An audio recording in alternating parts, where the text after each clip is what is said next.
And when the ones you trust to be fair and just turn on you, and you're all alone in the great unknown, and you don't know what you should do. Find your heart of hearts overflowing with knowing and play. If you get that far, just keep going, remembering this. Do what your heart says you should do. It's the most precious part of you. That's where the answers come, when your thoughts are calm and you're searching for the truth. Do what your heart says. It tells you who you're meant to be, and gives you the strength to believe. Don't settle for less than your dreams. Do what your heart says you should do. It's the most precious part of you. That's where the answers come, when your thoughts are calm and you're searching for the truth. Do what your heart says. Do what your heart says.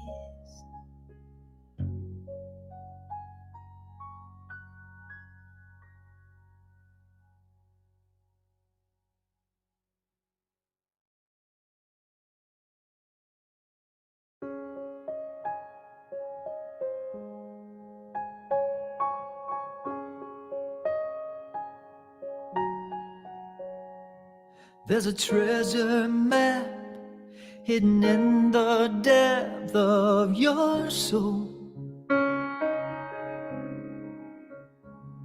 If you find that map and you take that path, it will lead you to the golden heart of hearts, overflowing with knowing and bliss. If you get that far, just keep going, remembering this. Do what your heart says you should do. It's the most precious part of you. That's where the answers come, when your thoughts are calm and you're searching for the truth. Do what your heart says.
Good morning, everybody.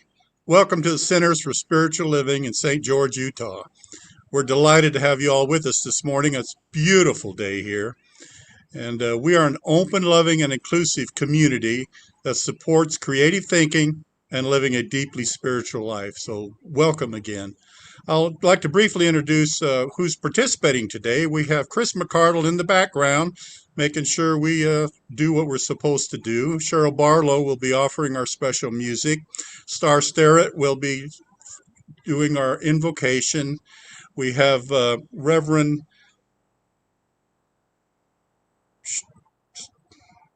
she's here somewhere, Kathleen Shibley, who will be continuing her message from last week, Just Do It.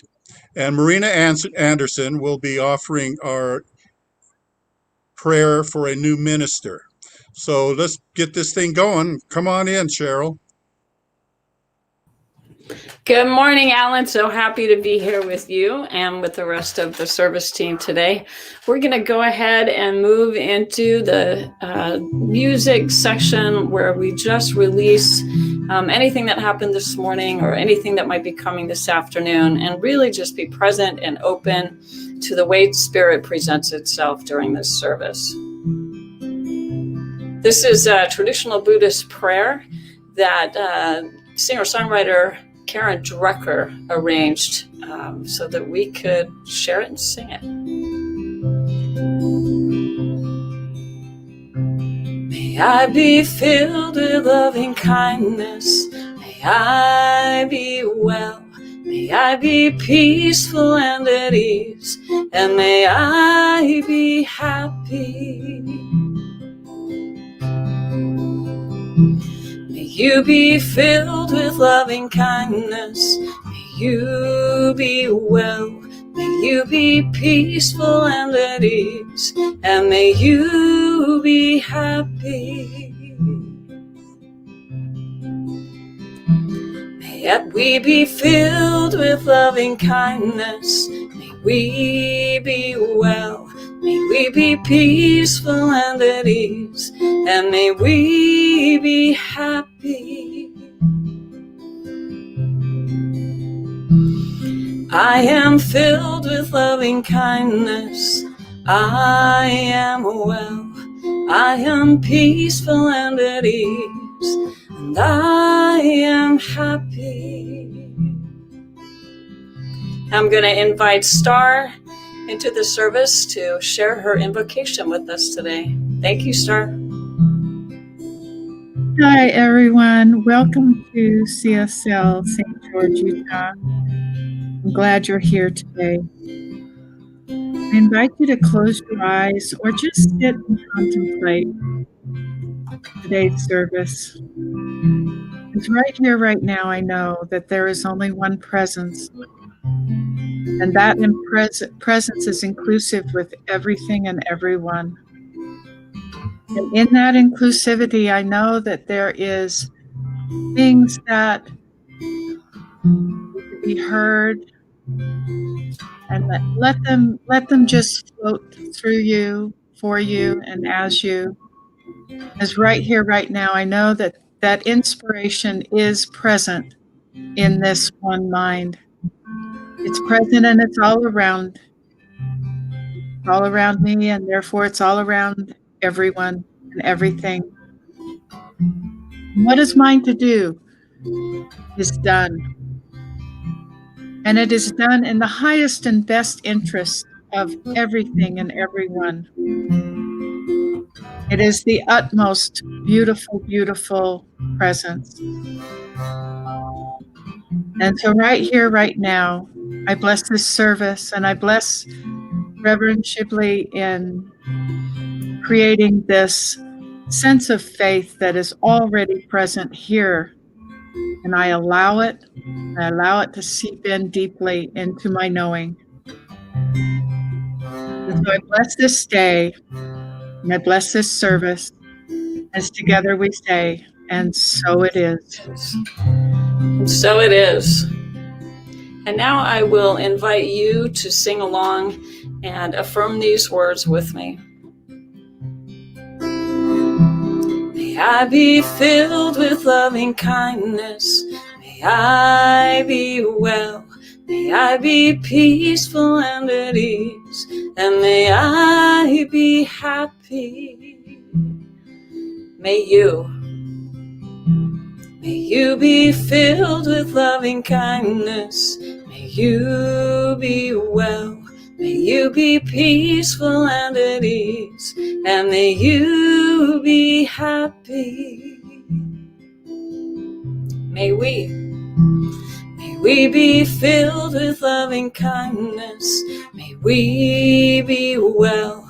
May we be peaceful and at ease. And may we be happy. I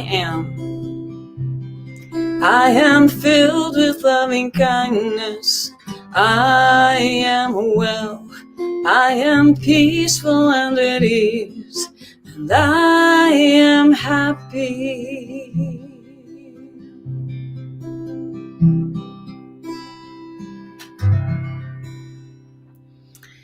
And now Marina Anderson is going to do our sacred reading for today. Good morning, Marina. Good morning, Cheryl. I just love that song that you do. It's such a great rendition. Thank you. So I welcome you to read along with me on the Sacred Covenant. I remind you that this is our prayer for calling in a new minister. We know that the perfect minister for us is out there waiting for us and just needs to answer our call. There is only one life. That life is God's life. That life is perfect. That life is my life. In knowing that I am one with this life, I know that I am one with all its blessed expressions, which include the presence of a new minister for my beloved spiritual community. Because I know that the highest purpose of my new minister is to express God, I therefore know that my new minister reveals wholeness. I further know that my new minister is the of that which we believe, for it is written, "Let us learn to draw the divine substance down into our lives. As freely as it has been given to us, let us give it to others. Thus alone shall we be made whole." Stand in agreement with my beloved community. I see my new minister revealed before me as growing the center in joy and prosperity. I now intend to experience my new minister in full cooperation and agreement with my community, knowing the truth about myself, for I live the presence and law of God. I demonstrate wisdom through a mature understanding of the wholeness of life. I am accountable and willing to take full responsibility for my actions. I participate in and support the nurturance and guidance of the community. I act from wholeness and congruence in thought, word, and action. I walk the talk. I embrace, please enter your personal truth here.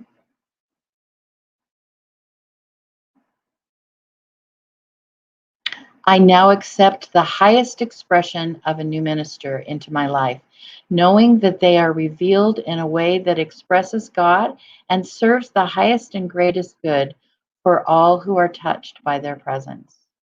I am grateful, and so it is. Amen.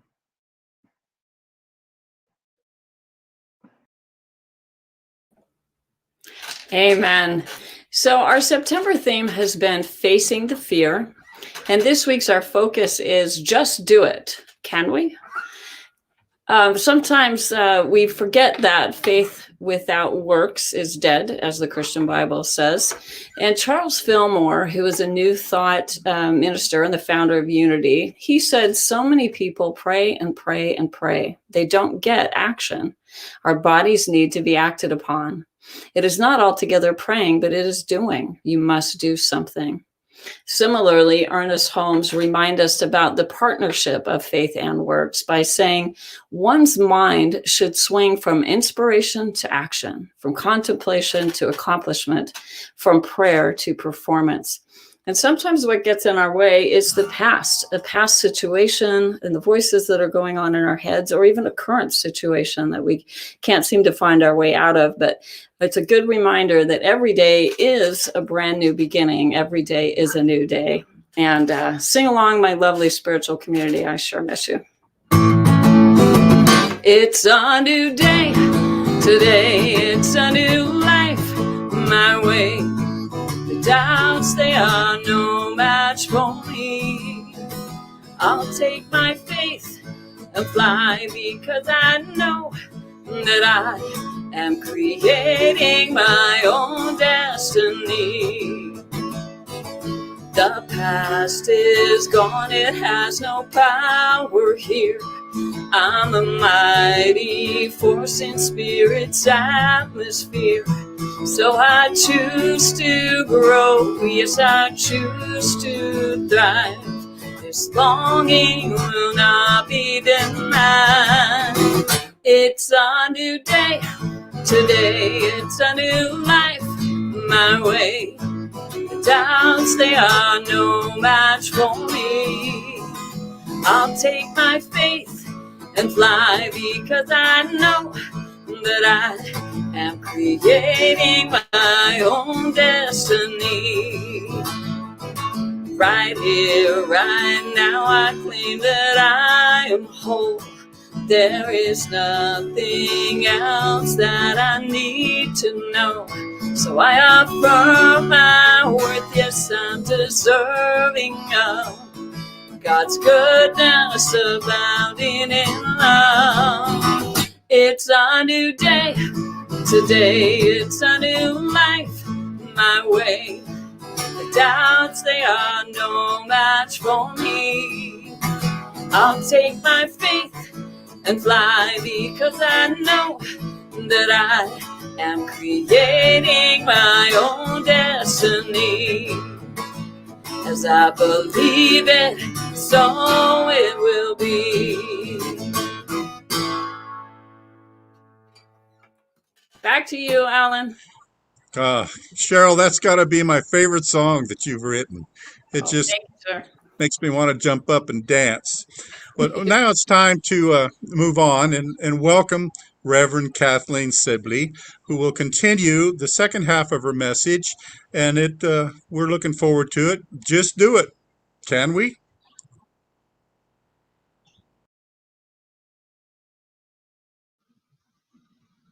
Good morning, St. George. It is my joy to be back again, still talking about facing our fears and what it is we need to do. So there's this kid, and his dad's a minister. And every Sunday, his dad gets up and says something wise and wonderful. And finally, the little kid says, Daddy, how do you know what it is to say? What is yours to say on Sunday? How do you do that? And his dad says, well, you know how on Saturday, I'm in my study most of the day. What I'm doing is writing. I'm writing down exactly what God tells me to say. And the little boy thinks quietly for a moment and says, but Daddy, you spend all day in there on Saturday and you only talk for about 20 minutes. And I've watched you. If you're writing down what God tells you to say, why are you crossing so much out? Now, anyone who's ever done a talk knows that you write it and then you write it and then you write it and then you cross it out and then you write something else. And then you have a talk, which may or may not be the talk. I know many of your practitioners have helped out by doing talks at your center while you are between ministers, and they will testify that there's the talk and then there's the one you write. So when I say just do it, I mean that the fear we face is about actually admitting that we have heard that still small voice inside of us, that we've heard the word of God, and now we have to go live it. That's the fear most people stumble over. So why is it that we are walking through the valley of the shadow of death and some silly reason, we decide to pitch a tent? We decide to stay in that fear. We decide to stay in the old behaviors. So I have a couple theories, and you might want to try them on for size. One of them is the fear that we'll go out and do what we think we're being told to do, and it won't work. Nothing will happen that we can point to and tell our mom, see, this is why I did it. When I first became a minister, my mother didn't understand why I couldn't just keep my nice, safe job with its health insurance and do the minister thing on weekends. You know, I was also told in ministerial school, if there's anything else you can do and be happy, go do that instead. Because so many ministers don't get paid, because so many ministers can't, you know, just do ministry. They end up working a full-time job and doing ministry on the side. So much of what the world tells us about following our hearts, doing our own ministry, whatever that might be, and it may not go by that name for you, often we are told it doesn't work. And so we stop. We simply choose not to go on and do it. Guys, if you look at the actual facts on the ground, all of those things that we are told couldn't be done are either being done or are now old hat. Think about splitting an atom. Think about running an under 3-minute mile or an under 2-hour marathon. All of those things, for a very long time, people were absolutely positively sure it couldn't be done until somebody ignored it and just did it. And that's how it works. We've been told, you know, for years, we've been told that ending world hunger was not an option. In truth, extreme poverty has fallen in half just since 1990. And that is defined as less than $2 per day. So that number was at 35% in 1987, and now it's, well, it was 11% in 2013, and now it's even less. Life expectancy is longer. Child mortality is way down. As a matter of fact, oh goodness,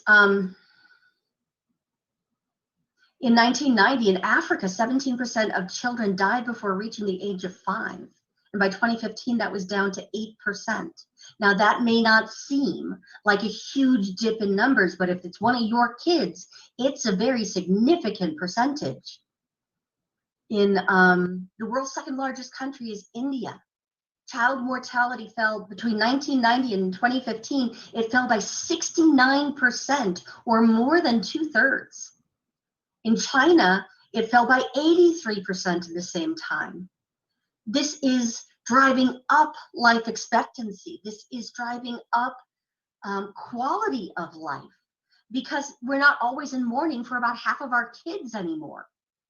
We have more leisure time now. In Europe, especially compared to like the 1870s or the late 19th century, back then people worked an average of 65 to 75 hours per week. In 2000, that was between 35 and 40 hours in Europe. And at the same time, productivity has increased. People are staying in school longer, which means that literacy is going way, way up. There's all of these things that we have been told could not be done. For a long time, people were having their kids hide under their desks to avoid nuclear annihilation. And yet, most of the world has given up its nuclear arsenal now. Most of us. We are doing so much that we've been said could never be done. I believe it was Steve Jobs that when he put out his first computer, he said, no one will ever need more than 16 bytes. I can have that. I mean, if you don't have that, at least on your phone, or, you know, the little things we add to our phone to make more memory. It's ridiculous how fast we are moving and how much better things are getting. And it can still feel a little scary to follow the word of God to say, I'm going to go end homelessness now. I'm going to go be part of a coalition that is making sure that women get health care in places where they don't generally get health care, or that children are safe, or that, you know, everybody gets a mosquito net so that we can get rid of malaria. For me, I will admit one of the reasons I don't just do it is pure D laziness. I have a set routine. I just, without thinking about it, go into my routine. When I wake up in the morning, I check my my New York Times and my Wall Street Journal, because that gives me both sides of most major issues in the country.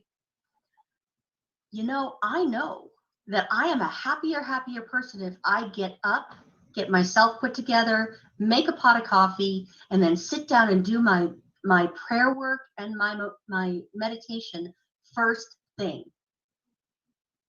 Am I doing it? Not always. Am I better about it? Yeah. But to some degree, it's just not having the willpower or the won't power to change my routines. Sometimes it takes a while to actually create the new routine. It's not an excuse, and it's not even a good enough reason, but it is something that happens with people. If you have seen the documentary about A Social Dilemma, I believe it's on Netflix. It is extremely interesting, to use our terminology, about how social media is designed to be addictive, to keep us from doing anything but being on social media all day long. We do have the ability to move around that, to get out of that. Whatever your addiction might be, whether it's social media or sugar or reading the news first thing in the morning rather than getting up and getting dressed. The other thing I hear is that, well, wouldn't it be arrogant for me to say that I am going out and doing the work of God? Isn't that just a little weird? Maybe. But what if that was normal? What if we all followed our hearts and did what brought us joy and did what brought good to the universe? What if you're already doing that? And you just need to expand how many places in your life you're already doing that. Ernest Holmes wrote a book called Words of Power. And in it he says, now remember this, you are the person. This is the place. Now is the occasion. Right here is the time. The word is in your own mouth. You are good enough. You know enough. You are spiritual enough. The reason the Christs have always been able to do what they did with healing people and leading people and teaching people is because they recognized that they were the Christ and that it was the divine being working through them to do the work according to a natural law. And so there's very little personal responsibility here.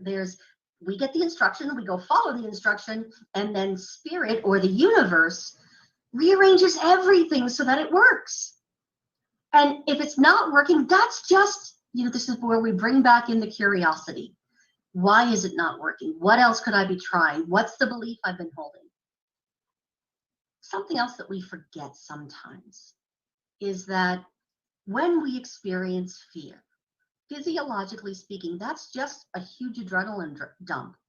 It was supposed to get us out of the way of the T-Rexes. Well, guess what? We don't have that issue anymore unless you're in one of the Jurassic Park movies. Your body does not have a difference between fear and excitement. It's all the same chemicals. It's what's up here, what we decide it means, that makes the difference. And so I invite you, when you think you're scared, when you think you have a fear of doing this thing your heart has been calling you to do for a while now, decide that what you are is excited. Just rename what you think it means when your body feels a certain way. It's entirely possible that we've been wrong all along, that we were never scared. We just were so excited we were frozen in it. So why step out? Why just do it? In the Christian tradition, it is said that faith without works is dead. This is what Martin Luther rested almost the entire revolution he created by saying, hey, let's all read the Bible. That's what he rested it on. Faith without works is dead. You can say you believe something all day long, but until you go and demonstrate it, you don't really know it. You don't know it in your bones. And that's what Ernest Holmes told us, that it's very simple to take these metaphysics and talk about them all day long and never do anything with it. Never choose to be healed. Never choose to get up and go out into the world as if everybody out there was the divine being, that everyone that you could meet is a Christ. What if that was true? And what if we started acting like we believed it, or at least try? Go out and see if it might be true and assume that you will find evidence. If you're in the 12-step programs, or if you have experience with a 12-step program, I'll remind you that the 12th step is always having had a spiritual awakening as a result of these steps.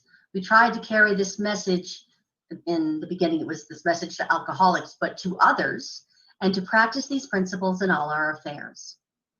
You are not considered in recovery in 12 steps, not long-term recovery, not long-term healing, unless you go and share the gift, unless you go out and spread the good news and show by your actions that you are willing to be in sacred service to your brothers and sisters in the Christ consciousness.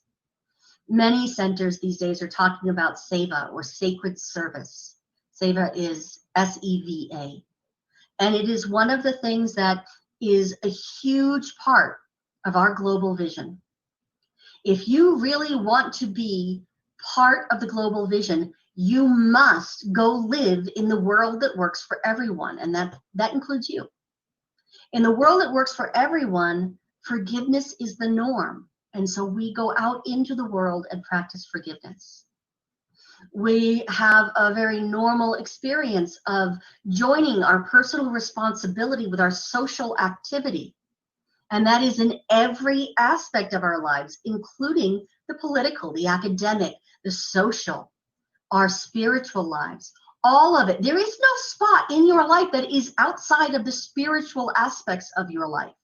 Your money is part of the spiritual aspect of your life. And so we go into our money and our financial life and live with a sense of gratitude, with a sense of generosity, and with a sense of faith that spirit will replenish our stores anytime.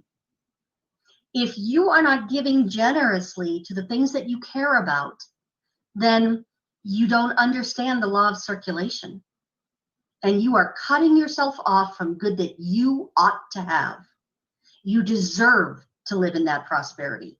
If you're not reaching out to your fellow human beings and extending love, then you are cutting yourself off from receiving the love that is yours by divine right. It is part of your heritage. It is something you deserve to have in your life. But that law of circulation says we need to step out and actually go live it so that the benefits can come back to us and we can keep it moving. Ernest Holmes talks about how you cannot say one thing and then do something else. You cannot preach prosperity, but sit on your duff and not live a life of prosperity. And that includes all forms of wealth. You can't say, well, I believe in prosperity except for when it comes to, my retirement fund or my center's money. You can't say you understand prosperity unless you're seeing it in those aspects too. Holmes wrote in the Science of Mind textbook on page 161, it says, we should be careful not to divide our mental house against itself. Having announced the law of liberty, we must not deny it. When we shall all know the truth, then ways and means and methods will be found for the freedom of all. All of us get to have this freedom. All of us get to share this in this liberty. But you cannot announce liberty and then deny it. It's like finishing your prayer work and saying, wow, I hope that works. Gee, I've said all these things that are true about God. I certainly hope I'm right. It's very normal to have moments of doubt. But if you are saying one thing in your prayer and then affirming the opposite, even before you get out of your prayer chair, it's not going to work. The universe is going to be like, yes, no, yes, no, yes, no. Like you're standing on the brake and the accelerator at the same time. You're not going to do anything but wear out your tires. So we step out as if we believe that all of this good is ours because we are right. It is ours. Holmes also wrote that when we learn to trust the universe, we shall be happy, prosperous, and well. If we all trusted the universe for reals, if we trusted the universe, what we would find is that it provides us good direction. It provides us good guidance. And maybe it'll come in a dream. Maybe it'll become in the word. It'll come to you in the words that you get said or during that you get said to you, sorry. It'll be in one of the songs you hear today or on the radio on the way home or on the radio over the course of the day if you're already home. Real faith means that when we say amen and so it is, we go out into the world that is different from what we experienced when we started the prayer. The world has actually changed as a part of our prayer, and now we can go just live as if this world that we've described in prayer is the truth, because it is. We have to actually begin acting like it in order for us to find the evidence and to create that wonderful upward spiral of life that allows us to live freely and fully and from the highest and best of who we are. Now, we start that spiral by going to prayer. And so I ask you to go within with me now. We come together in the name of love to recognize love for all that it is. We come together in the name of love in order to know together as one mind and one heart that a world that works for everyone is not just possible, it is entirely necessary, it is our birthright, and as we say it, as we speak it into being, the law itself takes over and moves it into form. And so that law that says when we speak our word, things move into form, makes a world that works for everyone inevitable. All of us are awakening right now to our spiritual magnificence, and that too is inevitable. To know that we are the sons and daughters of God, to know that we ourselves are the Buddhas and the Christs, to know that we are God in form every moment of every single day, and to never again fall back into the old way of thinking that says, it's too much work. It won't work for me. In this moment, we just do it. We stop thinking about it. We stop overthinking. We trust in the truth that we already know, and we just do it. We live as Christ. We live as the truth. We live knowing that love is the truth between all souls, and there is absolutely nothing that can stop that.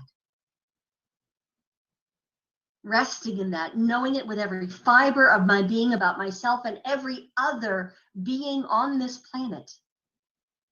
Knowing this to be true for the Center for Spiritual Living in St. George as they move into their magnificence, into their prosperity, into this new and wonderful loving relationship with their next minister. What I know is that this is simply the truth, and having stood witness to it, with gratitude, I simply release it to the law and I let it be. And if you agree with this, say with me, and so it is. Yea, God.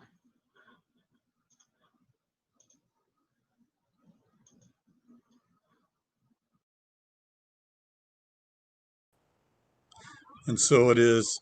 That's wonderful, Reverend Kathleen. Thank you for sharing your Good morning, St. George. spirit and your insight with us, and we welcome you back soon. So now we got some announcements and talk about a little business. Just as soon as where the center is still open, there's some small activities going on there. We're just not quite ready to bring in a large crowd, but we're still paying the rent and keeping the lights on and the air conditioning. So we would love it if you would become involved and just help us out a little bit. There's many ways that you can contribute to the center. You can see it listed in the below. You can give by text. You can give online. You can actually mail a check. The mail does work, by the way. So we'd welcome anything that you can share. And as soon as we can, we're going to unlock those doors and invite everybody back on that blessed Sunday morning. We have some announcements. We still have our virtual fellowship at noon. So you can access that on Zoom via there's a link on our recent newsletter, and I believe also on our website and Facebook. So we hope to see you there at 12, and we'll talk about today's message and get to see how everybody's been doing this week. We have a Care Community Services Center is still in business. They're calling, following up, making sure we're all together and we're all okay. You can they provide help and let you know what's going on. So you can call the center at the number and leave a message, and one of our volunteers will be more than glad to give you a call and share some of their blessings with you. Our practice is still available if you need some prayer help. You can call the center, leave a message. One of our practitioners will get a hold of you and share with you and talk about your needs or concerns, or maybe just about the blessings that we're getting all week long. So they're still there waiting. The book club is still going on. They believe they meet on Tuesdays at 6 p.m. virtually. You can see how to get to it. The book about Tuesdays at 6. So Sue Fulmer is going to be leading that. It's a wonderful book, so hope you can get there. Great conversations during those meetings. So come on in and join the book club this week. Now we're closing our affirmation. I'd love for you to read it along with me, and we're all going to share it. So here we go. Something wonderful is happening through me right now. It is this thing called life. Life is in my mind. Life is in my body. Life is in all that I do. I am it, I embrace it, and I share it just the way that it is. And just the way that it is becoming. Thank you, life. Thank you, life. Thank you, life.